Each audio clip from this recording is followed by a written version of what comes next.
ഇറാന്റെ പരമോന്നത നേതാവായ ആയത്തുള്ള അലി ഖമേനി ഇപ്പം പൊങ്ങിയിരിക്കുകയാണ്. അദ്ദേഹം ബങ്കറിൽ ഒളിച്ചിരിക്കുകയായിരുന്നു എന്നാണ് നമുക്ക് നേരത്തെ കിട്ടിയ വിവരം എന്ന് പറയുന്നത്. അദ്ദേഹം നമ്മളേറെ കാത്തിരുന്ന അദ്ദേഹത്തിൻ്റെ ഒരു പൊതുപ്രസംഗം കഴിഞ്ഞിരിക്കുകയാണ്. അതിൽ വലിയ വീരവാദമാണ് അദ്ദേഹം മുഴക്കിയിരിക്കുന്നത്. കേട്ടാൽ തമാശ തോന്നും. അതായത് ഹിസ്ബുള്ളയെയും ഹമാസിനെയും ഒരു കാരണവശാലും ഇസ്രായേലിനെ ആക്രമിക്കാൻ വേണ്ടി സാധിക്കില്ല. ഒക്ടോബർ 7 നടന്ന ആക്രമണം, ഹമാസ് ഇസ്രായേലിന് നേരെ നടന്ന ആക്രമണം നീതീകരിക്കാൻ പറ്റുന്നതാണ് തുടങ്ങിയ വലിയ വീരവാദങ്ങളാണ് അദ്ദേഹം മുഴക്കിയിരിക്കുന്നത്. ഇറാൻ എന്തായാലും തൽക്കാലത്തേക്ക് ഇസ്രായേലിനെതിരെ ഒന്നും ചെയ്യില്ലെന്നും, മിസൈൽ ആക്രമണം ഇസ്രായേലിന് നേരെ ഇറാന് മിസൈൽ ആക്രമണം ഏറ്റവും ചെറിയൊരു കാര്യമാണ്, അതിലും വലിയൊരു പദ്ധതിയിലേക്കാണ് ഞങ്ങൾ നീങ്ങുന്നതെന്നൊക്കെയുള്ള സൂചനയാണ് അദ്ദേഹം നൽകിയിരിക്കുന്നത്. അപ്പോൾ ഇത് ശരിക്കും പറഞ്ഞു കഴിഞ്ഞാൽ ഒരു തമാശയായിട്ട് മാത്രമേ നമുക്ക് ഇദ്ദേഹത്തിൻ്റെ ഈ പൊതുപ്രസംഗം കാണാൻ കഴിയുള്ളൂ എന്നാണ് മനസ്സിലാവുന്നത്. അതിലൊരു പ്രധാനപ്പെട്ട ഒരു പോയിന്റ്, മുസ്ലിം രാജ്യങ്ങൾ ഒരുമിച്ച് നിൽക്കണമെന്ന് ഖമനേയി ഇപ്പോൾ പറഞ്ഞിട്ടുണ്ട്. അപ്പോൾ ആ പറഞ്ഞതിൻ്റെ അർത്ഥം തന്നെ മുസ്ലിം രാജ്യങ്ങൾ ഒന്നിച്ച് നിൽക്കുന്നില്ല എന്ന് അദ്ദേഹത്തിന് പൂർണ്ണ ബോധ്യമുണ്ട് എന്നല്ലേ മനസ്സിലാക്കേണ്ടത്? അല്ലെ, ആയത്തുള്ള അലി ഖമേനി എന്ന് പറയുന്നത് ഇറാൻ എന്ന് പറയുന്ന രാജ്യത്തെ ഷിയ മുസ്ലിങ്ങളുടെ ആത്മീയ നേതാവ്, അല്ലാതെ ലോക മുസ്ലിങ്ങളുടെ ആത്മീയ നേതാവെന്ന് പറയുന്നത്. അപ്പോൾ അദ്ദേഹം പറയുന്ന പോലെ എല്ലാ മുസ്ലിങ്ങളും മുസ്ലിം വംശജരും ഒരുമിച്ച് നിൽക്കണമെന്നും പറഞ്ഞാൽ നടക്കുന്ന കാര്യമല്ല. കാരണം തീവ്രവാദത്തിനെതിരെ നീങ്ങുന്ന ഒരുപാട് മുസ്ലിം സമൂഹമുണ്ട്. ഈ ഖമേനി ഇപ്പോൾ പറഞ്ഞത് എന്താ, ഏറെ നാളുകൾക്ക്, കാരണം 5 വർഷങ്ങൾക്ക് ശേഷമാണ് അദ്ദേഹം ഈ പള്ളിയിലെ പ്രാർത്ഥനകൾക്കൊക്കെ ഈ മതാചാര്യന്മാർ നേതൃത്വം നൽകാറുണ്ട്. 5 വർഷത്തിന് ശേഷം ഇങ്ങനെ നേതൃത്വം നൽകിക്കൊണ്ട് പൊതുജനങ്ങൾക്ക് അവരെ അഭിസംബോധന ചെയ്യുന്ന രീതിയിൽ ഒരു കാര്യം പറയുന്നു. അപ്പോൾ ആ പറയുന്നതിൽ പ്രധാനമായും പറഞ്ഞത് എന്താ, കഴിഞ്ഞ വർഷം അതായത് ഹമാസ് തീവ്രവാദികൾ ഇസ്രായേലിൽ കടന്നു കയറി 1200ഓളം പേരെ വധിച്ചത് ധീരമായ നടപടിയാണ്, ശരിയായ പ്രവൃത്തിയാണെന്ന് പറയുന്നു. ഒപ്പം ഇനിയും ഞങ്ങൾ ഇസ്രായേലിനെ ആക്രമിക്കും. ഇതൊരു തുടക്കം മാത്രമാണ്. അതായത് ഹമാസും ഹിസ്ബുള്ളയും ഹൂത്തികളും എല്ലാം ചേർന്ന ഞങ്ങൾ എല്ലാവരും കൂടെ ഒരു സഖ്യകക്ഷികളായിട്ട് ചേർന്ന് പൊതുശത്രുവിനെതിരെ നിലപാടെടുക്കും. ആരാ പൊതുശത്രു? ഇസ്രായേൽ. സത്യത്തിൽ ഇസ്രായേലാണോ പൊതുശത്രു? അവർ നിലനിൽപ്പിന് വേണ്ടി പൊരുതുന്നു, ഇവരോ അധിനിവേശം നടത്തുന്നു. അങ്ങനെയുള്ള ഒരാളുകൾക്കെതിരെ ശക്തമായ നിലപാട് സ്വീകരിക്കും. മാത്രമല്ല ഇസ്രായേലിന് ഒരിക്കലും ഞങ്ങളെ ആക്രമിക്കാൻ കഴിയില്ല. വളരെ വലിയ ആത്മവിശ്വാസമാണ്. എന്ത് കണ്ടിട്ടാണ് ഈ ഖമേനി ഈ ആത്മവിശ്വാസം പ്രകടിപ്പിക്കുന്നത് നമുക്കറിയില്ല. കാരണം എന്താ പറയുക, ഹസൻ നസ്രള്ളയെ കൊലപ്പെടുത്തിയതോടുകൂടി ഇസ്രായേലിൽ തന്നെ അവിടുത്തെ ഈ സേന വന്നിച്ച് പറഞ്ഞു, എൻ്റെ പൊന്ന് ഖമേനി നിങ്ങൾ മാറി നിൽക്കണമെന്ന് പറഞ്ഞിട്ട് അദ്ദേഹത്തെ പിടിച്ചൊരു ബങ്കറിൽ ഒളിപ്പിച്ച് വെച്ചതാണ്. ഇപ്പോൾ ജനങ്ങളുടെ മുമ്പിൽ താൻ ഇവിടേക്ക് ഉണ്ടെന്നും തനിക്ക് ഈ ഊർജ്ജം നഷ്ടപ്പെട്ടിട്ടില്ല എന്നും തെളിയിക്കാൻ വേണ്ടിയിട്ടാണ് ഈ മതപ്രസംഗം അല്ലെങ്കിൽ ഈ പള്ളിയിൽ വെള്ളിയാഴ്ച നമസ്കാരം നടത്തിയത്. മാത്രമല്ല ഈ ഹസൻ നസ്രുള്ള എന്നും ഞങ്ങൾ ജീവിക്കും എന്നൊക്കെ പറഞ്ഞിട്ട് വലിയ ഉത്തേജനം കൊടുക്കാനായിട്ട് പോകുന്നു. ഇതിൻ്റെ പ്രധാന കാരണം എന്ന് പറയുന്നത് ഇസ്രായേലിലെ ജനങ്ങളിൽ ഈ വലിയൊരു വിഭാഗത്തിന് ഇപ്പോൾ ഈ മത നേതാക്കളെ കണ്ടുകൂടാ. ഇവരാണ് ഈ പ്രശ്നം മുഴുവൻ ഉണ്ടാക്കിയത് എന്നുള്ള ഒരു ഇമേജ് സൃഷ്ടിക്കപ്പെട്ടു. കാരണം ഇറാൻ എന്തിൻ്റെ കാര്യത്തിലാണ് ഇറാൻ അല്ലെങ്കിൽ ഈ ഹിസ്ബുള്ള പോയി ഈ ഇസ്രായേലിനെ ചൊറിഞ്ഞത്? അത് ഹമാസുമായിട്ടുള്ള ഒരു പ്രശ്നം, അത് അവരങ്ങ് തീർത്തേനെ. അത് ഹമാസിനെ അവർ തീർത്തു, അല്ലെ പലസ്തീനുമായിട്ട് തീർത്തു. ഇറാൻ ഇതിനകത്ത് ഇടപെടേണ്ട കാര്യം എന്താണ്? അപ്പോൾ ഒരു കാര്യവുമില്ലാതെ ഇറാൻ അതിനകത്ത് പോയി ഇടപെടുകയും എല്ലാ തിരിച്ചടിയും ഇനി ഇവർ ഫേസ് ചെയ്യേണ്ടി വരുന്നു. മാത്രമല്ല ഇറാൻ മറ്റൊരു നയതന്ത്രം ഉപയോഗിക്കുന്നുണ്ട്. ഇപ്പോൾ ഇന്ത്യയുടെ അടുത്ത് വന്നിച്ച് പറയുകയാണ്, എങ്ങനെയെങ്കിലും ഇസ്രായേലിനെ പറഞ്ഞൊന്ന് സമാധാനിപ്പിച്ച് ഞങ്ങൾക്കെതിരെ യുദ്ധമൊന്നും ഉണ്ടാക്കരുത് എന്ന് പറഞ്ഞാൽ നയതന്ത്രപരമായി ഇറാൻ ഒരു കാല് പിടിക്കുന്ന സ്ഥിതിയാണ്. അമേരിക്കയുടെ അടുത്ത് പറയുന്നു, അതുപോലെ തന്നെ UN-ൻ്റെ അടുത്ത് പറയുന്നു, ഞങ്ങളൊരു 180ഓളം മിസൈൽ അങ്ങോട്ടേക്ക് അയച്ചു, പകരം തിരിച്ചൊരു 150 മിസൈൽ ഇങ്ങോട്ടേക്ക് അയച്ചു, അതോടുകൂടി പ്രശ്നം തീർക്കണം എന്ന് പറഞ്ഞാൽ ഇറാനിലെ എണ്ണപ്പാടങ്ങൾക്ക് നേരെയോ ആണവ കേന്ദ്രങ്ങൾക്ക് നേരെയോ ആക്രമണം നടത്തരുതെന്ന് പറയാതെ പറയുകയാണ്. പക്ഷേ ഇവിടെ ഇന്ത്യ വളരെ ശ്രദ്ധേയമായ കാര്യങ്ങൾ നടക്കുന്നുണ്ട്. ഇന്ത്യ 2 യുദ്ധക്കപ്പലുകളെ ഇപ്പോൾ ഇറാനിലേക്ക് അയച്ചിട്ടുണ്ട്. ഇതിൻ്റെ പ്രധാന കാരണം നമുക്ക് ഇറാനിലൊരു തുറമുഖമുണ്ട്, ചാബഹാർ തുറമുഖം. ഈ തുറമുഖം സംരക്ഷിക്കണം. കാരണം യുദ്ധം വരുമ്പോൾ ഇസ്രായേൽ വന്നിച്ച് അയ്യോ ഇന്ത്യയുടെ തുറമുഖമാണല്ലോ അങ്ങോട്ടേക്ക് വിടരുതല്ലോ എന്നൊന്നും പറഞ്ഞ് പറ്റില്ലല്ലോ. ആക്രമണം നടക്കുമ്പോൾ റോക്കറ്റും മിസൈലും ഒക്കെ വന്ന് പതിക്കാം. അപ്പോൾ നേരത്തെ തന്നെ നമ്മൾ അവിടെ യുദ്ധക്കപ്പലുകളെ നിർത്തിയിട്ട് പറയുന്നു നെതന്യാഹുവിൻ്റെ അടുത്ത്, പൊന്നു ചേട്ടാ ഇങ്ങോട്ടേക്ക് മിസൈലൊന്നും വിടരുത്, ഇത് ഞങ്ങളുടെ തുറമുഖമാണ്. മാത്രമല്ല ഇറാനിൽ നിന്ന് ഇന്ത്യയിലേക്ക് LNGയും അതുപോലെ LPGയും ഈ ലിക്വിഡ് പെട്രോളിയം ഗ്യാസും LNG ഉണ്ടല്ലോ, ഇതൊക്കെ നമ്മൾ പൈപ്പ് ലൈൻ വഴി കൊണ്ടുവരുന്നുണ്ട്. ഈ യുദ്ധം നടക്കുന്ന സമയത്ത് ഇതിനെന്തെങ്കിലും അപകടമുണ്ടായാൽ നമ്മുടെ ഇന്ധനം അതായത് നമ്മുടെ ഊർജ്ജം ഇങ്ങോട്ട് വരുന്നത് നഷ്ടപ്പെടും. അതിൻ്റെ ഫലം എന്ന് പറഞ്ഞാൽ ഓരോ യുദ്ധവും ഈ പെട്രോളിയം ഉൽപ്പന്നങ്ങളുടെ വില വർദ്ധിക്കാൻ ഇടയാക്കാറുണ്ട്. മാത്രമല്ല ഈ പെട്രോളിയവുമായിട്ട് വരുന്ന ചരക്ക് കപ്പലുകളുണ്ടല്ലോ, ഇതെല്ലാം വരുന്ന തുറമുഖങ്ങൾക്ക് നേരെ ആക്രമണം നടത്താൻ സജ്ജമായ ഒരു ടീമാണ് ഹൂത്തികൾ.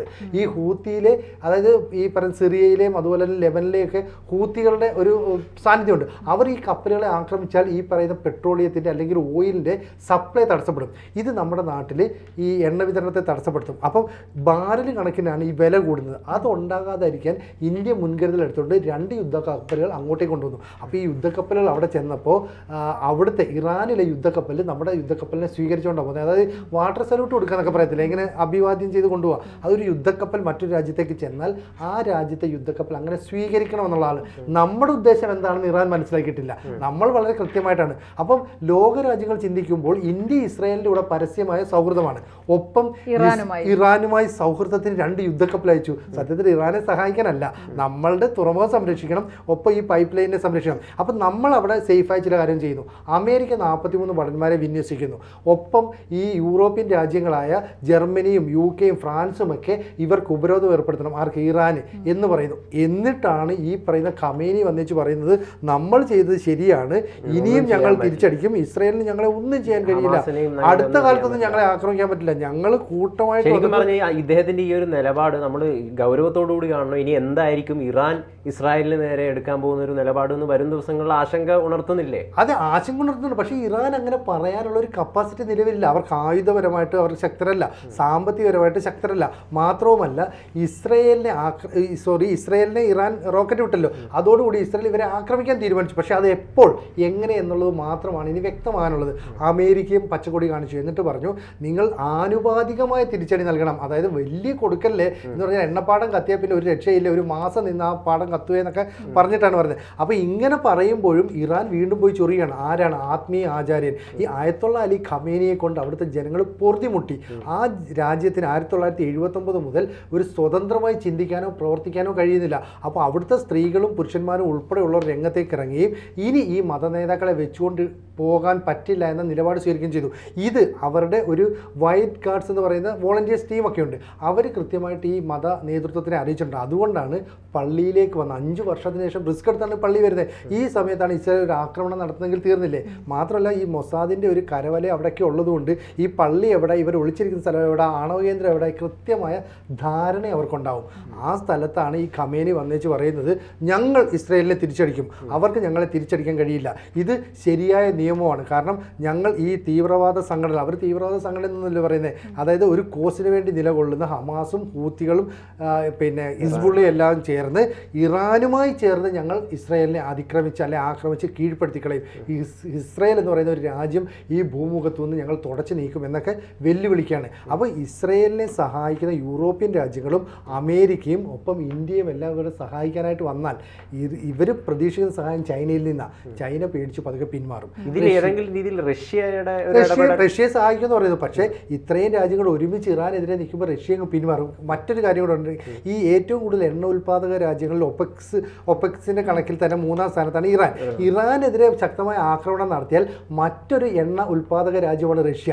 റഷ്യക്ക് നേരെ ഈ ഉപരോധം ഏർപ്പെടുത്തിക്കൊണ്ട് ഇത് എണ്ണ വിൽപ്പനയൊക്കെ ഒരു മന്ദീഭവിച്ച് നിൽക്കുകയാണ്. ഇന്ത്യ ഇടപെട്ട് അത് യൂറോപ്പിന് മറച്ചു വയ്ക്കുകയാണ് ചെയ്യുന്നത്. അപ്പോൾ ഇറാൻ ഒരു പ്രശ്നം ഉണ്ടായാൽ അതിൻ്റെ ഗുണം റഷ്യക്ക് കിട്ടും. അപ്പോൾ റഷ്യ എന്ത് കൊടുക്കും? കുറേ ഭാഗത്ത് സൈലൻ്റ് ആയിട്ട് നിൽക്കും. അപ്പോൾ ഈ ഹിസ്ബുള്ളയുടെ ഈ നേതാക്കൾ നടത്തുന്ന പ്രസ്താവന, ഹമാസിൻ്റെ നേതാക്കൾ നടത്തുന്ന പ്രസ്താവന, ഇതൊക്കെ ഏതാണ്ട് തള്ളിക്കളഞ്ഞു. ഇനി ഹൂത്തികളുടെ നിലപാടാണ്. ഈ ഹൂത്തികളെ കണ്ടിട്ടാണ് ഇപ്പോൾ ഈ പറയുന്ന ഈ ആയത്തുള്ള അലി ഖമേനി ഇത്തരം പ്രസ്താവനകൾ നടത്തുന്നത്. എന്തായാലും പള്ളിയിൽ പരസ്യമായി വന്നതിന് ശേഷം അദ്ദേഹം എവിടെയെന്ന് ചോദിച്ചാൽ വീണ്ടും സേഫായിട്ട് ബങ്കറിനുള്ളിലേക്ക് പോയി കാണും. വേണമെങ്കിൽ ഇസ്രായേലിന് ഈ ഒരു സമയം മുതലാക്കി അദ്ദേഹത്തെ ആക്രമിക്കാമായിരുന്നു. തീർച്ചയായിട്ടും. അതുകൊണ്ടാണ് നമ്മൾ സംശയിക്കുന്നത് വേണമെങ്കിൽ അത് ചെയ്യാൻ പറ്റും. എന്താ ചെയ്യാഞ്ഞത്? അപ്പൊ എന്തോ ഒരു പ്ലാൻ. മാത്രമല്ല ഈ ഇവരുടെ സീക്രട്ട് സെക്യൂരിറ്റി ഫോഴ്സിൽ ഈ മൊസാദിന്റെ ആൾക്കാരുണ്ട്, തലവനാണ്. അപ്പൊ കൃത്യമായിട്ട് അവർക്ക് അറിയാമായിരുന്നു എന്നുള്ളതെല്ലാം ഇസ്രായേലിന് കൃത്യമായി അറിയാമായിരുന്നു. ഇപ്പൊ ചെയ്യാത്തതിന് പിന്നിൽ എന്തോ ഒരു കാര്യമുണ്ട്. അപ്പൊ ഇസ്രായേൽ പ്ലാൻ ചെയ്തിട്ട് മറ്റെന്തോ അല്ലെ നമുക്ക് ഇതിനേക്കാൾ വലുതെന്തോ ഇറാൻ വരാനിരിക്കുന്നു, പ്രതീക്ഷിക്കാത്ത. അത് എപ്പോഴും മൊസാദ് ചെയ്യുന്ന എന്താണെന്ന് മറ്റു രാജ്യങ്ങൾക്ക് പ്രതീക്ഷിക്കാൻ പറ്റില്ല. ഇപ്പൊ തന്നെ ഈ പേജർ സ്ഫോടനം അല്ലെങ്കിൽ ഈ വോക്കി ടോക്കി സ്ഫോടനം ലോകത്ത് ഏതെങ്കിലും രാജ്യം പ്രതീക്ഷിച്ചാണോ? അപ്പൊ അപ്രതീക്ഷിതമായ കാര്യങ്ങൾ ചെയ്യുന്നിടത്താണ് മൊസാദിന്റെ മികവ്. ഇവിടെയും അതിന് സമാനമായ രീതിയിൽ മൊസാദ് ചില മികവ് കാണിക്കുന്നുണ്ടായിരിക്കും. മാത്രമല്ല ഇനി ഒരു 3 ദിവസം കൊണ്ട് കഴിഞ്ഞാൽ ഒരു വർഷം തികയാണ് ഇസ്രായേലിനെ ആക്രമിച്ചത്. അത് അവർക്കുണ്ടാക്കിയ മുറിവെന്ന് പറഞ്ഞാൽ ചെറുതല്ല. 1200ഓളം ഇസ്രായേലി ജനതയെ കൊന്നു, 400ഓളം പേരെ ബന്ദികളാക്കി വെച്ചു. ലോകത്തിന് മുന്നിൽ അവരെ നാണം കെടുത്തി. ചിലവർ ബന്ദികളായിട്ട് തന്നെയാണ് അവർ ജീവനോടെ ഉണ്ടോന്ന് പോലും അറിയില്ല. അതുകൊണ്ട് ആ ആ തിരിച്ചടിക്ക് വേണ്ടിയാണോ ഇസ്രായേൽ കാത്തിരിക്കുന്നത് നമുക്കറിയില്ല. വേറൊരു കാര്യം, ഈ പ്രസംഗത്തിൽ ഖമനേയി പറയുന്നത് 2023 ഒക്ടോബർ 7 ആക്രമണം നീതീകരിക്കാനാണ്. ആ ആക്രമണത്തെ ശരിയാണ് ആക്രമണം എന്ന് പറയുന്നത്. ആ ആക്രമണത്തിന് പിന്നാലെയാണ് ഈ തിരിച്ചാക്രമണം ഉണ്ടായത്. ഈ പ്രശ്നങ്ങൾക്കെല്ലാം മൂലകാരണം ആക്രമണമാണ്. അതല്ലെങ്കിലും അങ്ങോട്ടും ഇങ്ങോട്ടും 2 റോക്കറ്റ് കൊടുത്തങ്ങ് നിന്നേനെ. ഇത്രയും ചെയ്തിട്ട് വീണ്ടും പറയണം അത് ചെയ്തത് അത് ന്യായീകരിക്കുന്നതിലൂടെ എന്തായിരിക്കും ഉദ്ദേശിക്കുന്നത്? ഇസ്രായേലിനെ വീണ്ടും പ്രകോപിപ്പിക്കുകയാണ്. ഈ പ്രകോപിപ്പിച്ചു കഴിഞ്ഞാൽ തിരിച്ചടി ഉണ്ടാകുമെന്ന് ഇറാൻ ഉറപ്പായിട്ടും അറിയാം. പകരം ഇന്ത്യയുടെ കാല് പിടിച്ച് അവരുടെ അംബാസിഡർ ഒന്നിച്ച് പറയുകയാണ് എങ്ങനെയെങ്കിലും ഇസ്രായേലിനെ കാര്യങ്ങളൊന്നും പറഞ്ഞ് മനസ്സിലാക്കി പ്രശ്നമൊന്നും കോംപ്രമൈസ് ആക്കണേ. അമേരിക്കയുടെ UN കാല് പിടിക്കുന്നു. ഒപ്പം തന്നെ മറുവശത്തൂടെ ഈ സത്യത്തിൽ ഈ കാല് പിടിക്കാൻ വരുന്നത് എങ്ങനെ ഭരണകൂടം എന്ന് പറഞ്ഞാൽ പെഷസ്ക്യാൻ എന്ന് പറയുന്ന പ്രസിഡന്റിന്റെ നേതൃത്വത്തിലുള്ള ഒരു സംഘം അതിന് ശ്രമിക്കുന്നു. ഇപ്പുറത്ത് മതാചാര്യനായ ഈ ആയത്തുള്ള അലി ഖമേനി, അയാൾക്കിനി എന്ത് നോക്കാൻ 85 വയസ്സായി, ഇന്നല്ലെങ്കിൽ നാളെ റോക്കറ്റ് വീഴുന്ന ഉറപ്പുള്ളൊരു മനുഷ്യനാണ്. എങ്കിൽ പോരുന്നിടത്തോളം പോരട്ടെ എന്ന് പറഞ്ഞിട്ട് ജനങ്ങളെ ഉപദ്രവിക്കുന്നത്. സ്വപ്നത്തെ വിചാരിച്ചിരുന്നു പോവേണ്ടി വരും. അതെ, അപ്പൊ എന്തായാലും ഇതിനെ നമുക്കൊരു തമാശയായിട്ട് മാത്രമേ ഇപ്പൊ കാണാൻ വേണ്ടി സാധിക്കുള്ളൂ. അതെ. അപ്പോൾ എന്തായാലും ഈ ഹസൻ നസ്രള്ളയുടെ ഈ മരണം അതോടുകൂടി ഇതൊന്നും അവസാനിക്കുന്നില്ല. ഇത് ഞങ്ങൾക്കുള്ളിൽ എന്നും നിലനിൽക്കും. അതുകൊണ്ട് തന്നെ ഈ തിരിച്ചടി ഇസ്രയേലിന് ഞങ്ങളെ ചെയ്യാൻ പറ്റില്ല, പക്ഷേ ഞങ്ങൾ ഇസ്രയേലിന് ഭയങ്കര തിരിച്ചടി കൊടുക്കും. ഞങ്ങളുടെ ഇവിടെ ഹമാസ് ഉണ്ട്, ഹൂത്തികളുണ്ട്, ഹിസ്ബുള്ള ഉണ്ടെന്നൊക്കെ പറഞ്ഞ് വീരവാദം മുഴക്കുന്നുണ്ട്. കണ്ടിട്ടാണെന്ന് മാത്രം അറിയില്ല. പരാജയ ഭീതിയിൽ നിന്നും വരുന്ന ഒരു വയോധികന്റെ ജൽപ്പനങ്ങളായി നമുക്ക് ഇതിനെ കാണാം. അതെ.